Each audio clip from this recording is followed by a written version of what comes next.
What's going on? What's going on, everybody? It is the Only Sports Podcast. I'm Will. That's Casino over there. How we doing today, Casino?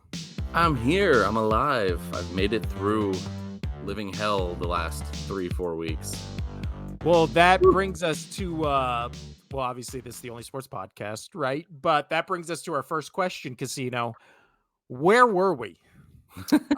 Because it's been 3 weeks. The last time we recorded a podcast was, I believe, right before the draft, right after the NCAA championship games. And then Yeah. it'll be about 3 weeks, and now we're back. So where have we been, Casino? Where have you been? Where have I been? Home or at work, or like I said, hell. So my family, we were all sick. The kids had ear infections. One of them had a double ear infection. There's been this sinus infection going around. You guys had it, where it was all sinus infection symptoms. Everything up in the front of the face, everything. My wife had that. Plus, she had COVID, so she had a quarantine. So I had the kids who were sick with ear infections on top of that, and plus, then I was sick, and then we had a conference coming in town from CBC Craft Brewers convention in town, which was just outstanding. It was the first time Vegas has ever hosted it, but that was balls to the wall for 2 weeks. Legitimately, there was days where I was working 16-hour shifts back to back with like 3 hours of sleep, and then coming home to sick kids and sick wife and trying to maintain the house and everything. So yeah, no, it's just been no time for anything outside of work and family for me for the last 3 weeks. Which brings me to my next question, Casino. Why does Casino think his family is more important than this podcast? At this point, I don't know anymore. They drive me absolutely insane. This podcast brings you nothing but joy. Well, there was Nothing but okay. joy. All right, now let's flip this script while you keep typing in things. Like, I don't know who's somebody bringing you water or something, or what's going on? What do you keep grabbing at? No, I'm trying to fix this light, No, right, to make it so my face there. is popping and not just red. Well, there was a couple of those days where you couldn't do it, and I was ready to go, at least giving it an attempt. So this isn't all on me, boo boo. This is not all Well, on me. now it shifts over to where I was, and Yeah. my excuse is legitimate because for about a 2-week span, I did not have a voice. And I mean, like, I would get maybe 2-3 words in, and then I would either start violently coughing or my voice would just like cut Well, out. I didn't. Well, just to counter with that, I didn't have a voice either because during that whole conference week, to yell over the crowds to take orders where people are close as we're this close and I could barely hear people, and I'm yelling and they're yelling at me, dude. I legitimately for 3 days, like Brittany, my wife, she was just laughing at me because she's like, "You don't have." She didn't see me for like 4 days. So because while she was sick, my mom was coming over to help with the kids while I was having to go to work. So yeah, she was making fun of me. So that's a bullshit excuse. Bullshit. Because I was in the same boat, but I was willing to try. Yeah, but I legitimately was sick, and I don't know, I got something. I was sick too. Yeah, but I got legitimately something where I could not speak, and then I was at work, and I was literally, like, trying to talk to people, and, like, just no words were coming out. So I literally just was, like, having people write down their orders and just hand it to me because I could not say 2 words, or I would just How show did them the work not menu fire you? and just be like, "Point." How And did the that's work just not? How did work not fire you? because I have too much dirt. I have too much dirt on them. It's got to be it. But Casino, we're here not to talk about why we Finally, haven't been here, but to talk about sports and the sports. My camera's going freaking out right now. The sports we're here to talk about, Casino, is we've missed so far the start of the NBA playoffs, start of NHL playoffs. Both have been pretty crazy. But before we dive into that, Casino, let's do a quick NFL draft recap. Just your takeaways from your team, the New England Patriots getting their quarterback of the future? Question mark. I mean, you take the quarterback. Yeah, you have to take the quarterback, whether it pans out or not. You just had to do it. That was out of the. Obviously, we weren't going to get Caleb Williams. Fair. Uh, then the next two were flip or flop. Didn't know who was going to take who, but I'm totally fine with the pick. It was the later picks that I was more upset with. Um, Yeah. we What's reached a little, crazy we reached on a few things as well, so I didn't wasn't too big of a fan. Well, I would much rather, if I was a Patriots fan, I would be much more happy with Drake May than I would be with Jaden Daniels, because Drake May, 6'4", 223 He's bigger. pounds, looks like he's built, Yeah, right? Just so looks like he's built. I'm fine with having May. I'm fine with having May over Daniels. Um, but that Jaden was a Daniels, 6'4", looks to be about 200 pounds. That is a very skinny, tiny man. But what everybody says about Jaden Daniels is he is a true dual threat. Like he is good at both. Like he's got a cannon, he's got a great arm, and he can run as well. So that was a whole thing. And whatever. Sure, I'll take size. I'll take size because everything we've learned as of the last like 10 years, smaller quarterbacks. I mean, 6'4" is not small, but smaller quarterbacks doesn't really pan out well for them. Yeah. I I'll think, take the bigger quarterback all day. dare I say, of all the first round quarterbacks taken, Casino. So we had, obviously, Caleb went 1, Jade Daniels 2, Drake May 3, and then it was Michael Penix Jr. 8, which we'll talk about in a second, and then JJ McCarthy 10th. So of all those 5 quarterbacks, this is my hot take. None of them will be good. I'm calling it right now. I don't think any of them are good. I don't understand the Caleb Williams hype. I think he's overrated. I just Well, don't. again, you have to take him. We've talked Oh, you about have this to take him. I'm just because if saying. you miss out on him, it's over. Yeah. Yeah, like Oh, because yeah. you would have done that. You would have done that twice now. If the Bears didn't take him and then he ends up being good, they would. I mean, it'd be the Patrick Mahomes thing, right? Where they took Mitchell Trubisky over Patrick Mahomes, and now everybody kills him to this day as if anybody knew. But this one, he was the consensus number 1 pick, basically from the start of last year, right? It was like he's going to be the number 1 pick. I watched a bunch of USC games. I don't know, he jumped off the screen, but I don't know. To me, he's like the worst traits of Patrick Mahomes without all the really good traits of Patrick Mahomes, where it's just he holds onto the ball really long. He waits too long for things to develop and happen. And I don't know. But again, everybody, how many people were telling us Trevor Lawrence was the next Peyton Manning, right? Like every 5 years, there's a new quarterback that's going to be the new greatest college quarterback ever. And it rarely ever is that, right? But if Right. you're Bears Totally. fans, yeah, you got them. You rebuilt your entire offense. And then later in the draft, you drafted, um, what was his name? The running or the Mm. wide receiver, Romeo Adunzie from Adunzie. That's a fun name. that is a fun name. But yeah, you drafted him. So if you're a Bears fan, you have to be ecstatic. But I don't know. I don't trust any of them, Casino. You know how I do it. But the other quarterback that made the most, I guess, noise coming out of this was, I don't know if you saw the offseason or not, Casino, but the Falcons signed a quarterback, right? His name was Kirk Cousins, and they signed him This was the for, biggest. This was the biggest insane move of the entire. yeah. So they signed Kirk Cousins to a 4-year, $180 million deal in March.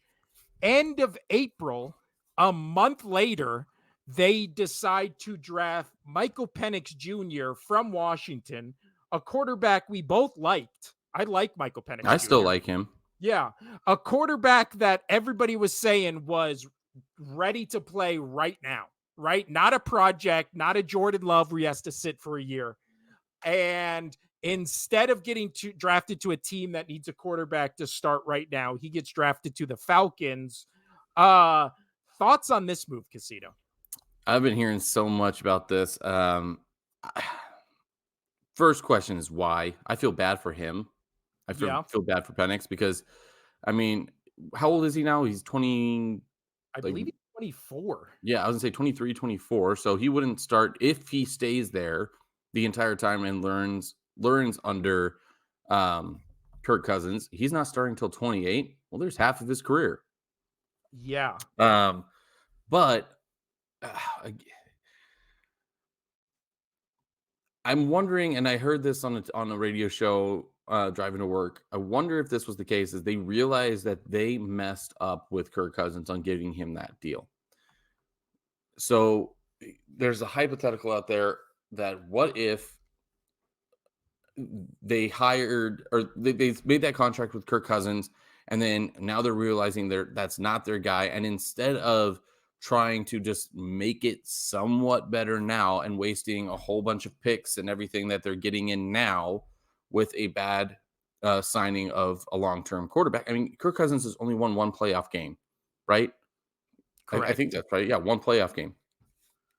That why not just eat that now? Like, you know that you messed up with that contract. Why not just eat that, get the quarterback that you want now, and move forward? Which, I mean, that's a funny take, and I mean, I can see that as a take, but it's hard to believe because you paid this guy so much money that you have to be sure on him.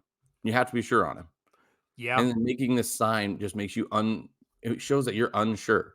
If you're trying to do the whole Green Bay thing that, they've done for decades and decades, where they bring in a quarterback, let them sit under a really good franchise quarterback, and then they learn, and then they just re-up it. Yes, Love has to have a good year this year because he had a good tail end of last year. Um, but you don't have that with Kirk Cousins. Like, Kirk Cousins is the best mediocre quarterback in the league. But that's exactly what he is. So I don't know. This is weird. That was a shocker. I feel bad for Michael Penix. Um, Also, Michael Penix, so he's 23. Uh, Junior. he's around the same height and weight as Jaden Daniels and still looks about double his size. Jaden Daniels just looks like he is just a skinny beanpole guy, which is good for him, but I don't know how well that's going to hold up in the NFL. And again, Penix is the same height and size and looks twice the size of Jaden Daniels. I just am Caleb Williams, I'm willing to be wrong about. I think Jaden Daniels, I think it's bust. Bust written all over him. That's my hot take. I know everybody loves sports hot takes. So there it is. Michael Penix Jr., though, when we talk about the Falcons, last year they finished with the 11th ranked defense and total defense in the league. Their offense has the potential to be top 5, right? They have Yeah. Bijan Robinson. They finally get a quarterback who throws to the tight end. So maybe Kyle Pitts will actually be a good tight end now, and people who draft him in fantasy can actually rely on him somewhat. So then you have a ready-made roster in a weak division, and instead of drafting a guy who can help you now, maybe add some depth to your O-line, to your D-line, there was every available defensive player was still on the board because they hadn't drafted. No defensive player got drafted till the middle of the first round. So you could have had your pick of the litter of the number one defensive prospect on any position on defense, right? And instead, and also apparently didn't tell Cousins. So Cousins found out that Penix was being drafted the same time everybody else did, which Yeah. also, if you're bringing him in, why do you want to start off on that foot, right? He's been there for a month. So then it becomes They at were not number apparently they were not happy in that camp, and I understand it. I wouldn't be either, especially if you're going to do that. Tell me beforehand so I'm not watching it and as I'm seeing the information as soon as I everybody else mean, at does. least he's got one thing going for him. He's got 100 million guaranteed.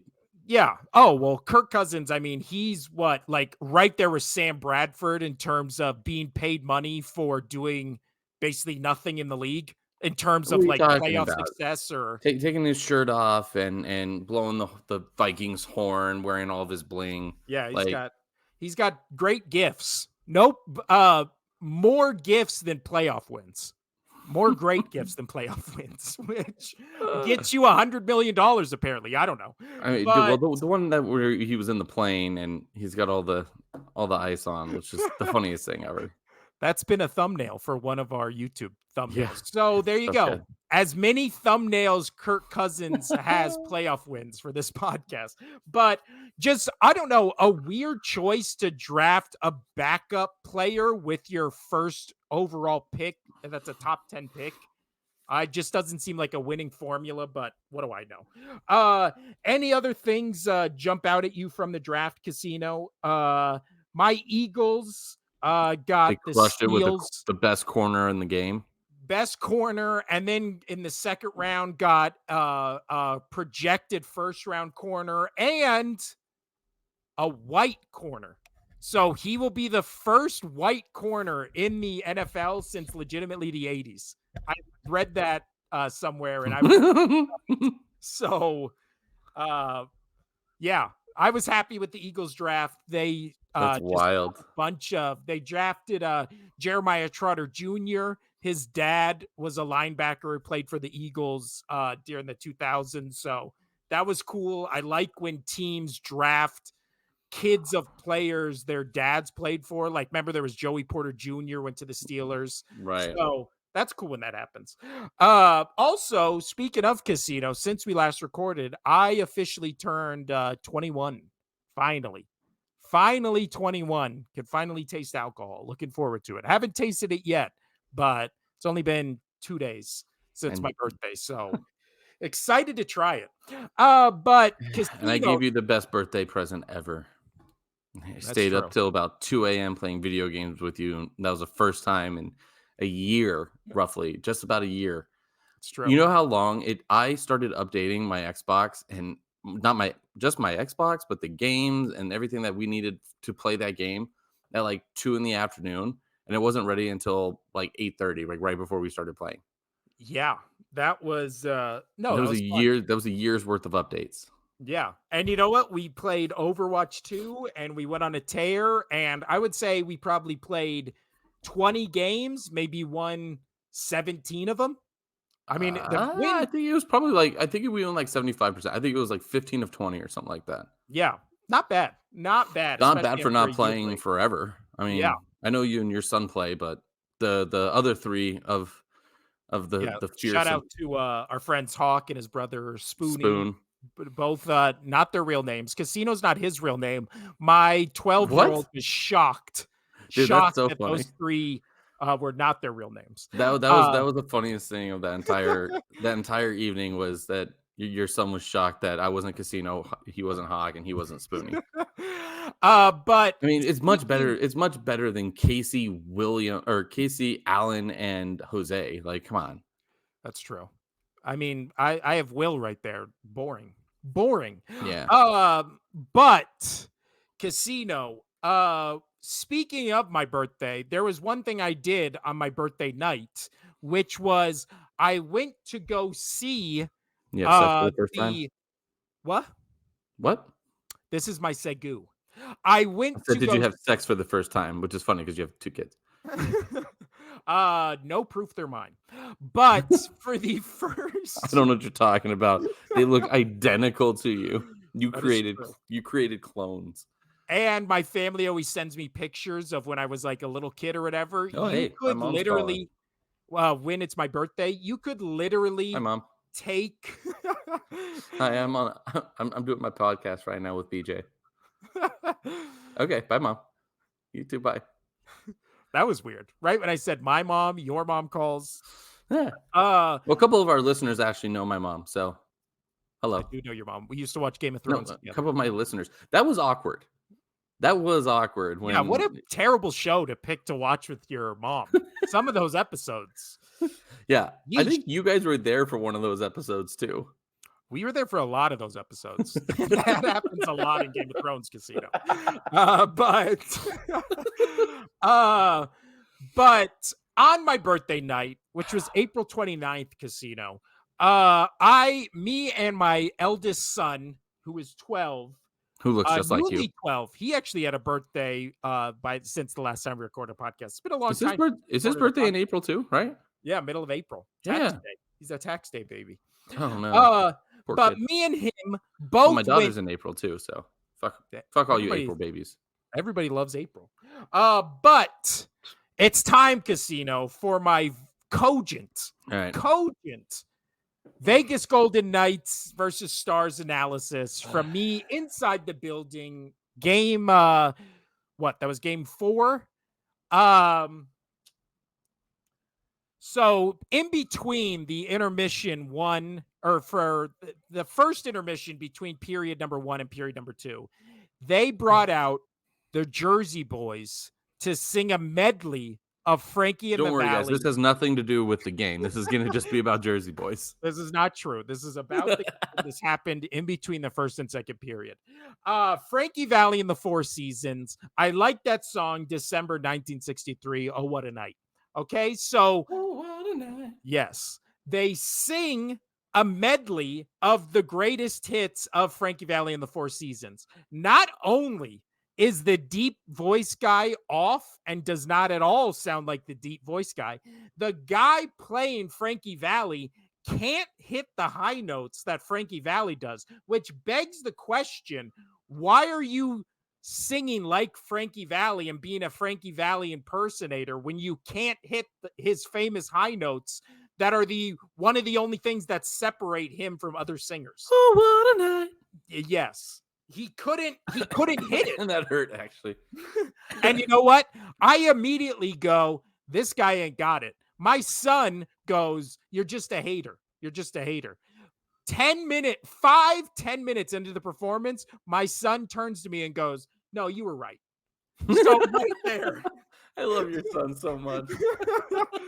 Couldn't hit the high notes. Now I could just see him doing that so calmly too, just going, you were right.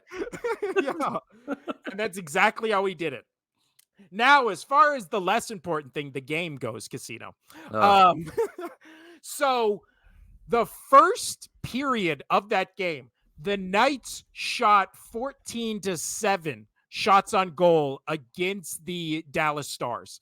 And every single one of those shots was not only contested, but was so shittily, which is a word I'm coining right now, shittily set up with the passes and assists on breakaways to get the shots on goals were sloppy, not only in the first period. The first period, it was like, kind of like, oh, like the people around me were like, that was weird. That was weird, because the passes when it was 2 versus 1, right? And the 2 Golden Knights guys are going straight for the Stars goal.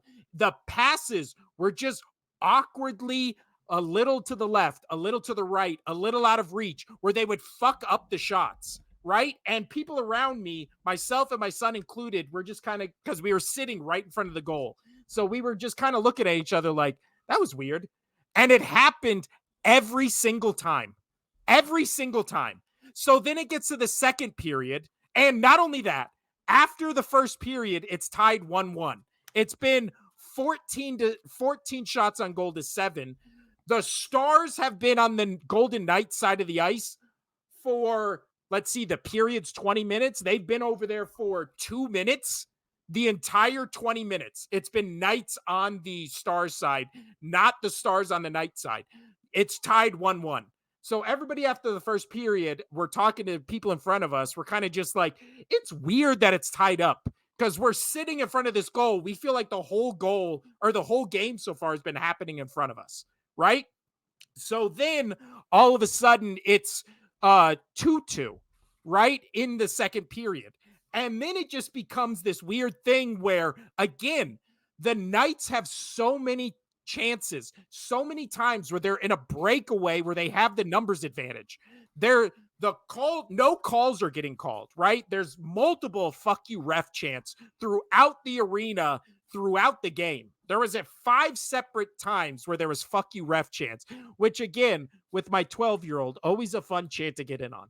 And then uh the game ends basically 3-2 because they do empty net at the end and then a goal goes in when the game was already out of reach. But just the what happened in the first period persisted throughout the entire game. The assist and the set ups two shots on goals were so sloppy and so just weirdly out of place that it didn't feel like the Knights last year where everything was kind of just cooking and it felt like they were a well-oiled machine. It literally felt like they were just remember the first season when it was the Knights versus the Capitals in the Stanley Cup, and everybody was saying the Knights were like this well-oiled machine, and the reason they lost to the Capitals was because the temperature got the ice in Vegas where it was choppy, right? And so it became like a fight casino on the ice, and they couldn't just skate around like this well-oiled machine. So then it became, oh well, the Capitals are in for a fight, and the Knights just want to skate around and look pretty. That's what it felt like, casino, and that is my cogent analysis. Now pick it apart, but you can't. Oh, I could. We would need an entire podcast to breaking that apart. But yeah, no. Most of the series have now finished on up. That one is now 2-2, which is crazy because every single nobody's won at home yet. Vegas took the 2 in Dallas, and Dallas took the 2 in Vegas, which is really quite something. But we do have where Colorado did advance. Edmonton, I'm pretty sure, is going to advance tonight against the Kings. And then, oh, no, I forgot Predators won yesterday. So Predators and Canucks are still going. Vancouver leads 3-2 in that series.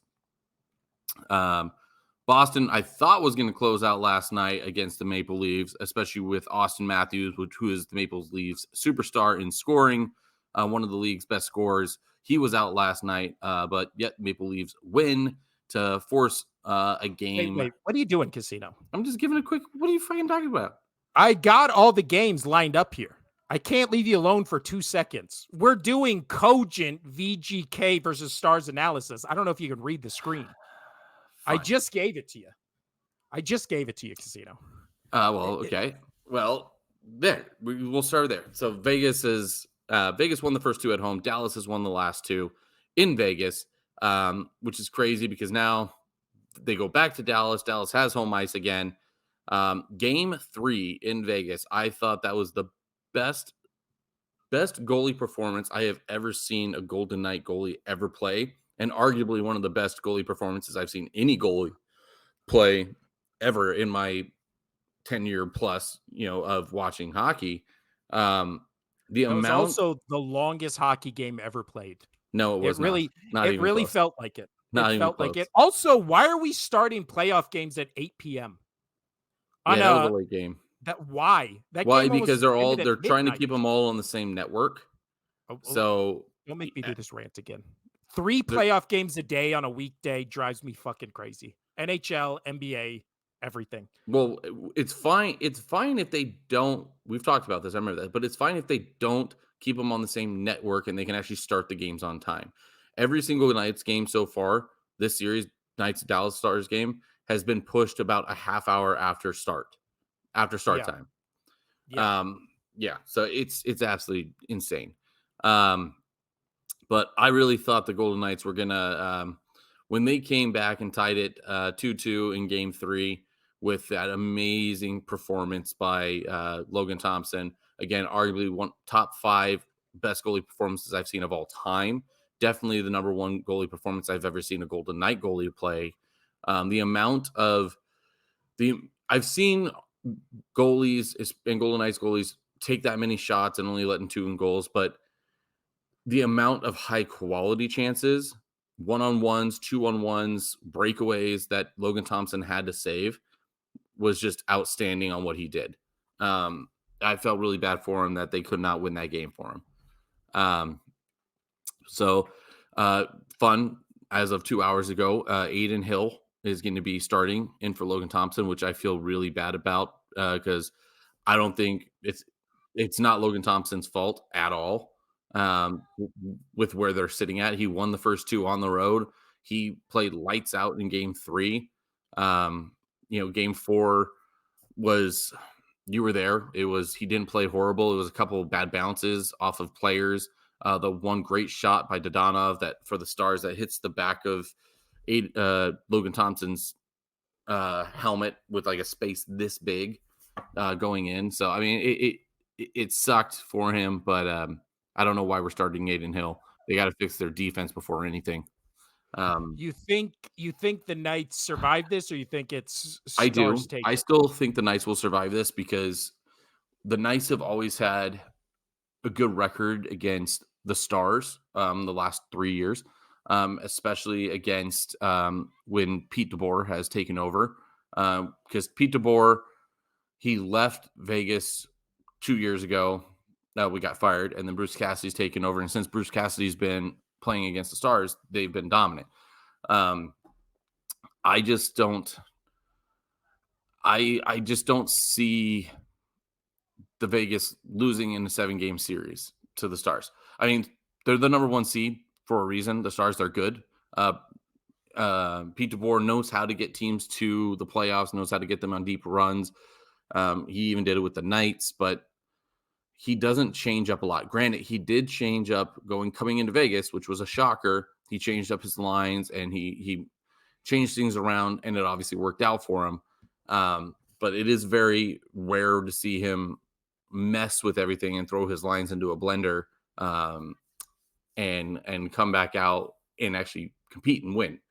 That's normally Bruce Cassidy's thing, and that's why I felt last year they were going to win the Cup. It's because he can change things on the fly. He can change things game to game as a coach. So I still have confidence that the Knights are going to do it.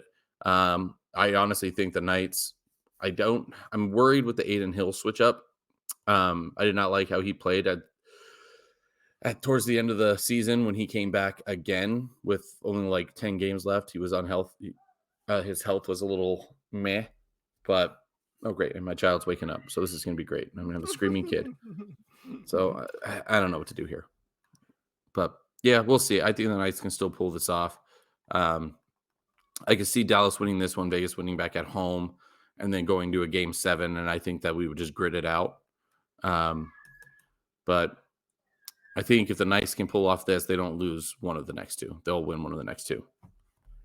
Yeah. I mean, I feel like that OT game is going to come back to haunt them because they didn't look tired, but they looked sloppy. They gave the puck away 11 times in that game I went to on Monday Casino. And again, everybody around us was like, what's going on? It just looked sloppy.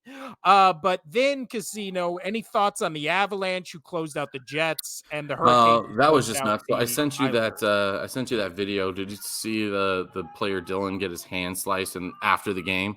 I don't like body parts being sliced. Oh yeah. So it was a crazy brawl at the end of the game, and this was game whatever. This was game 4, and yeah, after the game, right after they hit zeros, it was just a whole bunch of fighting.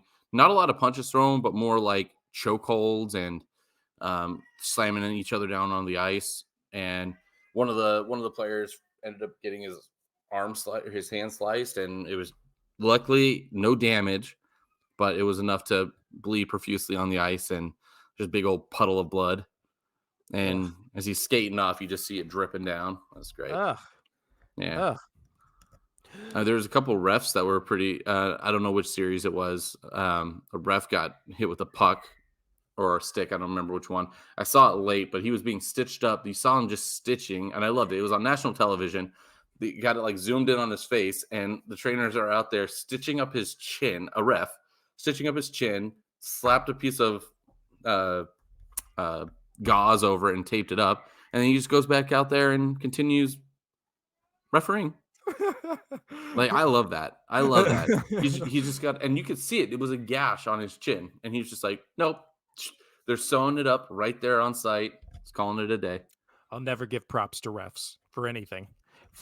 Casino. We'll get back to hockey when Casino gets back. So right now, let's jump over to the Sixers Knicks game, which if you're a Sixers fan was a miracle. If you're a Nets, or I'm sorry, if you're a Knicks fan, it was a nightmare.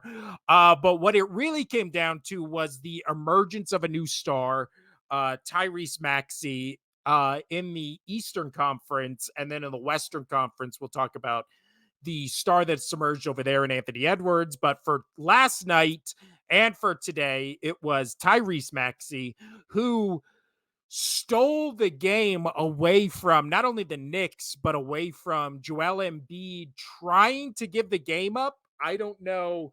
Again, I feel bad for Joel Embiid. He's got the nagging injuries. He got the Bell's palsy. He's still out there trying to play. He did make some crucial plays in this game. Still finished with a triple double. He also finished with 410, however you want to call that, a quadruple, a quad double, however you want to say it, because he also ended the game with 10 turnovers. And I felt like watching that entire game, it felt like every one of those turnovers was in the most crucial moments of the last 3 minutes of the fourth quarter. So again, the playoff, I don't even know what it is. It's like a playoff inability to close when it comes to Joel Embiid for these playoff games. But again, still finishes the game almost playing 50 minutes. He finishes 19 points, 10 assists, 16 rebounds, including a diving on a ball to save possession late in the game that was crucial. So again, reduce those turnovers. Get them out of your system. Get them out of your system in quarters 1, 2, and 3. When it comes to the fourth quarter, you know, don't turn the ball over. I don't think it's that hard to do, especially just in bonehead plays in ways that really felt boneheaded for him to do. But then Tyrese Maxey plays 52 minutes, 46 points, 9 assists, 5 rebounds. He ends the game last 30 seconds hitting an insane contested three that's double covered. It's an and one, so he gets 4 points on that play. Comes back, time ticking down, 19 seconds left, hits a again double contested three that was not called a foul because nobody was close to him. It really felt like the Knicks defenders. The first one was like, oh, the guy behind me will get him. And then the guy behind him was like, oh, the guy in front of me will get him. And then nobody fouls him. He shoots basically a logo three to send the game to OT. And then the Knicks just pull away. The Sixers pull away at the end, winning 112 to 106. The series is now 3-2 going back to Philadelphia tomorrow night, Thursday, for game 6. And then on the other side, when we're going to talk about the Knicks, we had just a great game by Jalen Brunson. 51 minutes. He goes 40 with 6 assists, 3 rebounds. He has one of the worst turnovers you're going to see. Charles Barkley was killing him on the NBA TNT post-game show when he was saying there's no such thing as a jump pass, which I don't know why he thought his teammate would just stay in that spot waiting for a pass, because it fully looked like Jalen Brunson was already in the air attempting a three. And then his guy breaks under the basket to get a potential rebound. And then Jalen Brunson throws it to where he was right there. And that was just a weird play, but that's kind of where it felt like. I mean, before going into the last 2 minutes of the fourth quarter, as a Sixers fan, I was like, they're done. It's over. Series over, right? Knicks are going on to the next round to play who? What? They're going to play the Pacers, I believe, maybe. Either Pacers or what? The Celtics. Yeah. Yeah, they play the Pacers. So I was like getting ready for just the disappointment of another wasted Sixer season. And we'll see on Thursday. I don't know. Again, Joel Embiid out there with he's doing the best he can with his injury, but he's clearly a liability when it comes to certain things. And why shouldn't he be? He's suffering from Bell's palsy. He has a litany of other injuries, right? So when he's out there, he is a liability, but also when he's out there, he gives you a triple double, but he gives you 10 turnovers. So it's just one of those things where you're damned if you do, damned if you don't. Can Tyrese Maxey win this entire series for the Sixers? I mean, Probably not, but he's doing a damn good he's trying pretty damn hard to do it, and I'm loving it. But again, uh when you look at this Sixers team, this Sixers team was frustrating to watch this season. And again, I don't know why before the playoffs started, everybody was like, they're a real threat. They're a real threat. And it was like, how?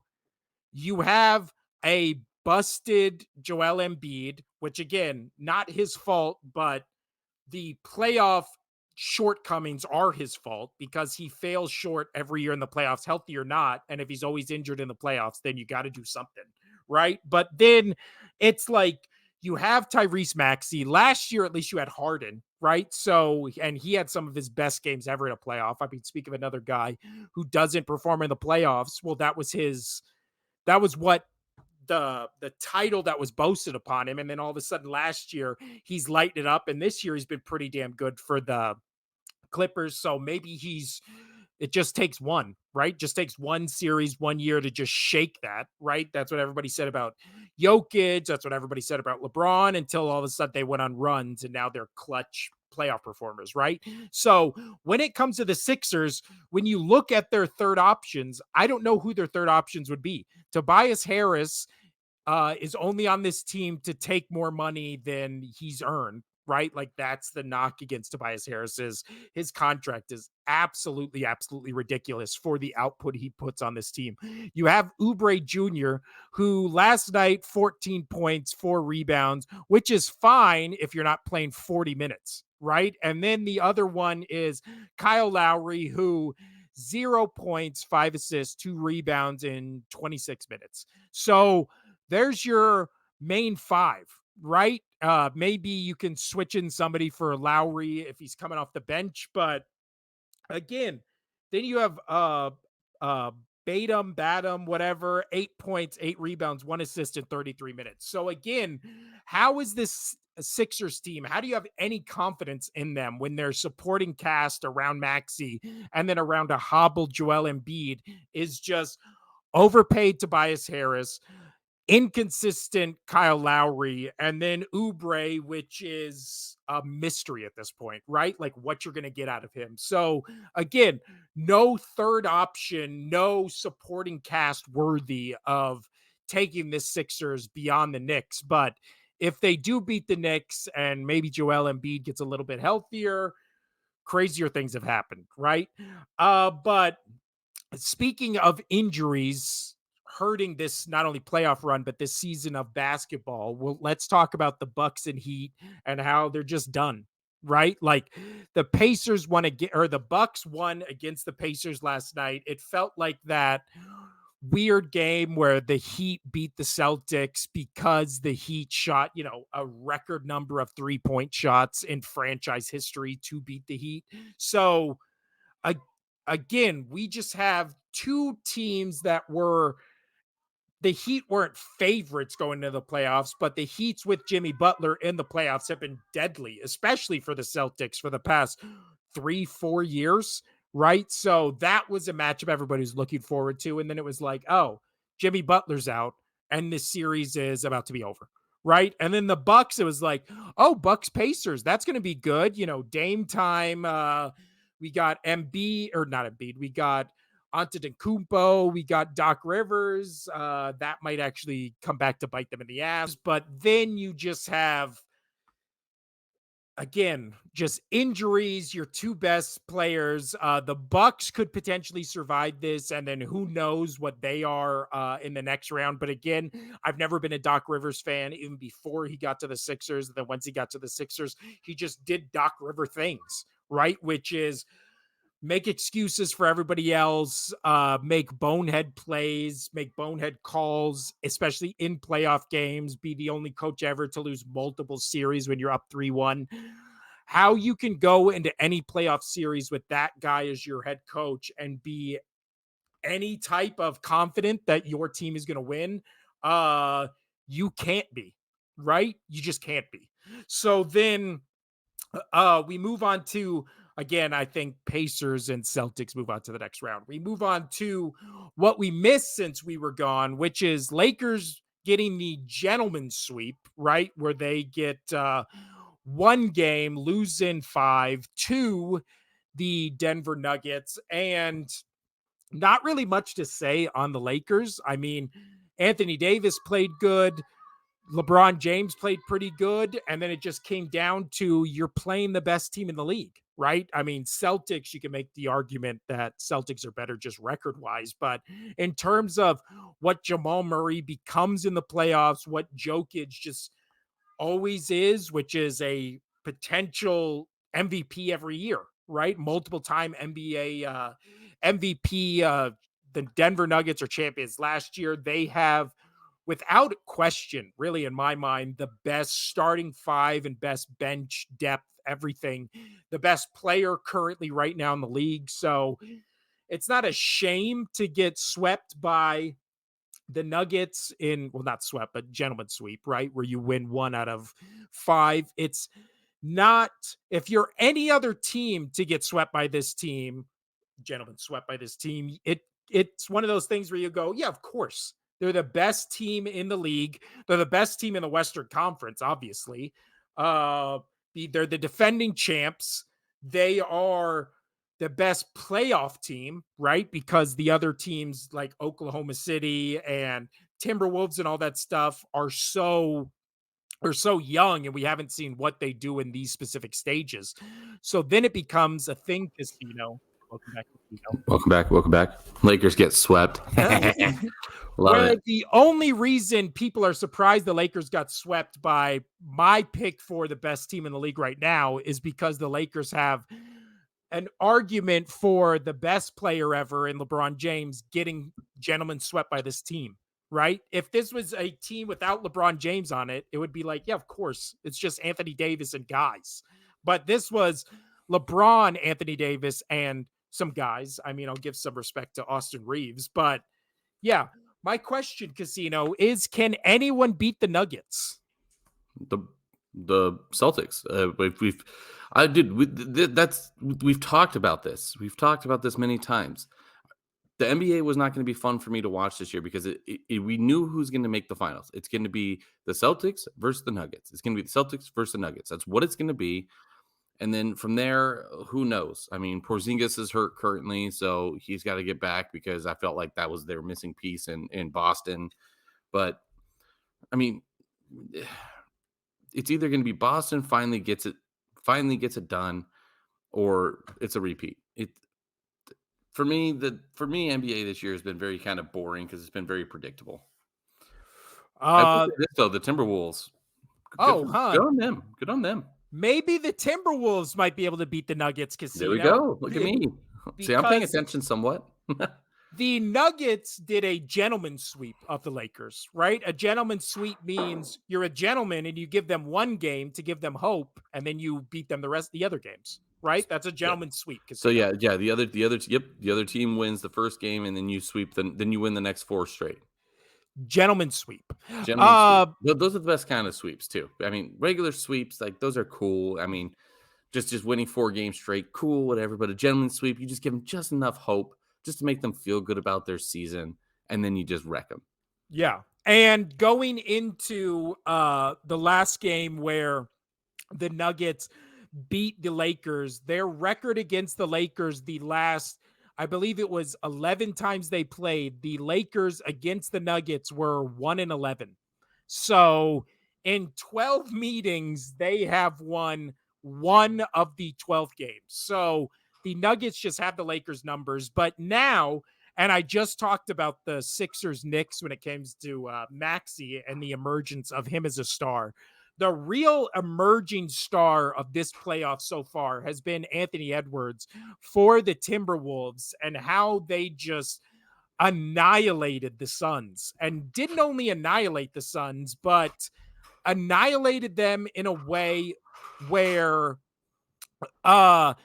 you're taking out Kevin Durant, you're taking out Devin Booker, who just became a guy, right? Like Devin Booker, I don't know what happened to him. Two years ago, he was right there of just being like, could this guy be the new face of the league? Right. And now I don't know what happened to him, but Kevin Durant still putting up numbers, can't do anything. Well, Anthony Edwards, that's the KD, this is the KD lifestyle, man.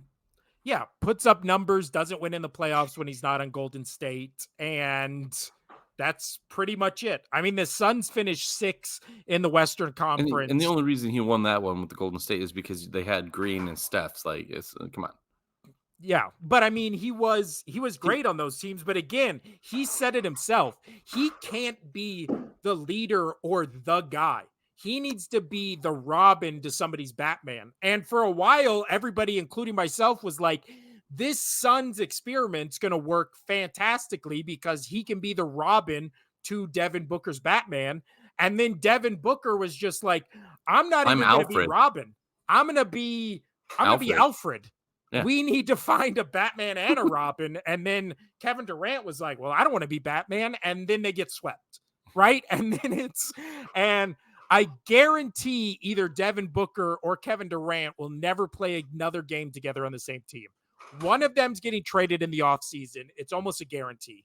But then it becomes let's shift our attention to the Timberwolves casino, which is, I mean, the only times we've talked about the Timberwolves this season on this podcast has been when Anthony Edwards does another one of the greatest dunks you've ever seen in your life, right? You've seen one dunk, you've seen them all. That's not true. You've Sorry. never seen an Anthony Edwards dunk. No, and then that was a great one. Your hair's blown back and you're like, oh my God. And then 3 games later, he does one that's even better than that one. In this playoffs, he's done 2 that you're just like, oh my God. I just for everybody knowing, I hate dunks just because on the top, and this is the sole reason why, is in the top 10 on ESPN's top 10, dunks are always like number 1, number 2, but then yet you have like a soccer player like doing a triple bicycle kick into like the far corner and getting like 7th. Or like I just like it's stuff like that, like that just blows my mind. That, oh cool, a dunk, another dunk, got it. I mean, back 10 years ago, a dunk was cooler, but now when everybody's like 7 foot on the 10-foot rim, like it's all the same. To me, it's all the same. But see, Anthony Edwards, he's only 22 years old. He is only 6'4". So that's why his dunks are fantastic, because he gets up. I'll love dunks again when they start giving other sports the respect that they deserve in the ESPN top 10. I'll give dunks that's fair. That's my whole point. That's my whole point on why I don't like dunks, is because it takes away from other top 10 candidates. But Anthony Edwards, probably the best dunker right now in the NBA. In the 4 games in the sweep of Phoenix, he put up 40 points, 36 points, 15 points, 33 points. In every game had 9 rebounds and over 5 assists. So how many dunks per game? I mean, not enough as far as I'm concerned. For you, too many. But again, you could dunk every single play. That's fine, but just don't make it number 1 on top 10. Casino, we're 2 white guys who can't dunk. We can't be anti-dunk, because the only argument to be an anti-dunk is where you guys just can't dunk. I'm anti-dunk to the top 10. That's all. Oh, okay. I agree with that. Every single play could be a dunk in the NBA, and that would be awesome. But you know what, to me, I always hated about the SportsCenter top 10? It's always number 3. You're always like, why is this in here? Like, they always just put number 3 as just like a play to like highlight. And then like number 4 could be number 1. Yeah. Every time. And it's always like 3 is always the one that just goes, why is this in here? Why wasn't this 10? If you just want to have a bad play, and then 2 and 1, you're like, oh, those were good. Yeah. And it's always 2, you're like, that's better than 1. Way better than 1. So that's my cogent NBA analysis. You've been reading the dictionary. Yes, I have. I am ecstatic about a Timberwolves Nuggets series, and I really do think if Nuggets get past the Timberwolves, they win the whole thing, because I really do think the Timberwolves are the only team that matches up really well against the Nuggets. and they are able to So do. let me ask you this: if Timberwolves beat the Nuggets and go and say Celtics make the finals, which we're expecting, Timberwolves beat Celtics? I think if the Timberwolves and the Celtics, with the Timberwolves beating the Celtics, I think what everyone, at least every American NBA fan, has been craving, which is the emergence of an American born NBA star, which we had it for a little bit with John Morant. And then obviously everything that happened with him and just it became Hmm, bad, right? The role that John Morant was trying to fill, that was previously filled by Kobe and MJ and all those kind of guys. I'm not saying he's obviously at their level, but I'm saying in terms of just coolness factor, in terms of loving watching him play, Anthony Edwards checks all those boxes, right? And in a NBA league dominated by European players or by players overseas, right? You have Jokic, you have Antetokounmpo, you have Embiid. If you get Anthony Edwards coming in at right now, he's 22 years old. You have him coming in and taking this Timberwolves team to the finals a year or 2 or 3 years before everybody's projecting them to go to the finals. I think it will honestly be a giant boom to the NBA because I think that what everybody wants is what Anthony Edwards is, if that makes sense. fair enough. So but again, That's a I good take. love watching the Nuggets, and I think they're the better team than the Timberwolves. But this is going to be a good series. I think it goes 6 or 7, and yeah, I don't know. Especially if Jamal Murray's hurt and out, I think Timberwolves crush him because so much of what the Nuggets do is run the offense through Murray, and Murray, I mean, just had daggers after daggers to beat that Lakers team. I mean, I'm not even talking about the buzzer beater. I'm just talking about clutch shots throughout the game that swung Okay, momentum in the Nuggets' favors. But I'm coming, little. but yeah, Nuggets Timberwolves, I could not be more excited for. And then Anthony Edwards, I feel bad that we on this podcast have just not given him his flowers enough on this podcast outside of highlighting a couple of dunks. Or I know when we would go through the standings and how everything was panning out, I know we would always talk about the Timberwolves, but man, that's a fun team to watch. It's a fun, interesting team, especially with how young they are. But man, can't wait. Can't wait. Now, Casino, let's move on and finish our hockey analysis and then we'll get out of here. So let's talk about the Oilers lubing up the Kings 3-1. Uh is this series over? Yeah. How much faith do you have in the Kings making a comeback or the Oilers, I guess, advancing to the Stanley Cup? No, after game 4 and that close 1-0 loss for the Kings, it's over. It's done. Um, the Kings, they had their chances. The Kings can't beat the Oilers 3 games straight. Just saying, it's just not going to happen. They're too loaded. Which it's crazy because this game was so different than the first 3. The first game was 7-4 Oilers, then it was a 5-4 Kings, 6-1 Oilers. Which that's the Oilers can just score, man. They know how to score. They've always been good at scoring. Unless you have a solid defense or a solid goalie and or both, the Oilers are always going to put up numbers on you. So that's why game 4 with that close nail biter of a 1-0 game, that was the Kings' chance to fluster Edmonton again, and it's just not going to happen. I can see this being another high scoring Oilers game to close it on out. I mean, the Kings are going to be desperate. They're going to be pushing, but the problem when you push to score and to beat Edmonton is they're so good off a transition that they're just going to light up the Kings on the end. Unless you have an outstanding performance by the Kings goalie, it's done. Yeah, unless Uh, Talbot can come out and just play outstanding, it's over. let's move on to your first favorite team, Casino, the Brewers, who The are leading the Bruins. Leafs 3-2. The Bruins. Bruins. What'd I say? Brewers? Yeah, we're not talking baseball, Bubba. I was thinking of beer. Yeah, you're I thinking think of the of you, Milwaukee. I think You're of thinking of the beer. Milwaukee Brewers, buddy. I was. But the Bruins lead the Woo. Leafs 3-2.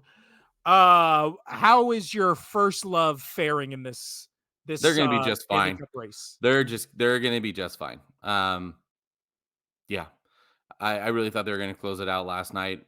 They did not, but it's a tradition. The Bruins knocking out the Maple Leafs in the first round. It's a tradition. Outside of last year was where the Maple Leafs got to the second round. That was the first time they made it out of the first round in like 22 years. So Jesus. yeah. Well, So and and most of everybody those who have always listens, and most of all those have happened on the Bruins' hands. So it's tradition. It's going to happen again. I was surprised they won last night because Austin Matthews was out for the Maple Leafs, being their best scorer, one of the league's best scorers.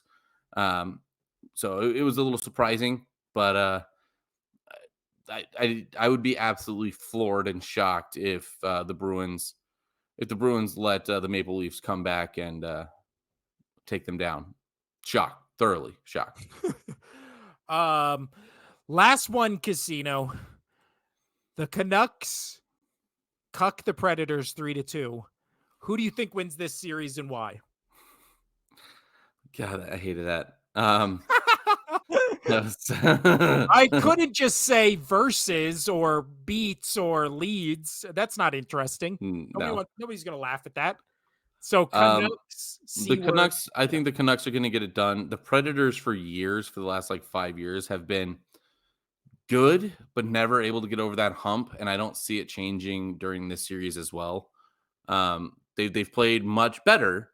They've actually been keeping up with the Canucks. It's only been one score games outside of game two, which was a 4-1 Preds, which they did really good. But yeah, I can't. What was game one as well? Yeah, no, game one was the empty net 4-2 for the Canucks. But it's a tight series, but I just don't think the Preds have enough oomph to get past the Canucks. So they'll keep cucking them. Yep, and then the Rangers swept the Capitals. Kind of figured that would happen. The Capitals, their big win was just making the playoffs. They had an outstanding push at the end of the seasons to make postseason hockey. So good on them. Florida doing what Florida Panthers have been doing for the last 3 years now is just being dominant. Because last year everybody's like, "Oh, the Panthers, they're an 8 seed. They made it to the finals. They're not that good." Yeah. Well, the year before that, they won the President's Trophy, meaning they had the best record in hockey going into the playoffs. And my son is ripping my headset away from me. So like the Panthers have been great, and Tkachuk has been outstanding for them. So there's no shock there that they ended up beating the Lightning. I can't remember, but if I had the Lightning making the playoffs, they were a bubble team at best. So yeah, no shocker there for me. Hurricanes. I know we're just kind of going through. I knew the Canes were going to go. They're actually my pick to. I thought it was going to be the Devils this year, but last year I picked the Canes, and the Hurricanes look good.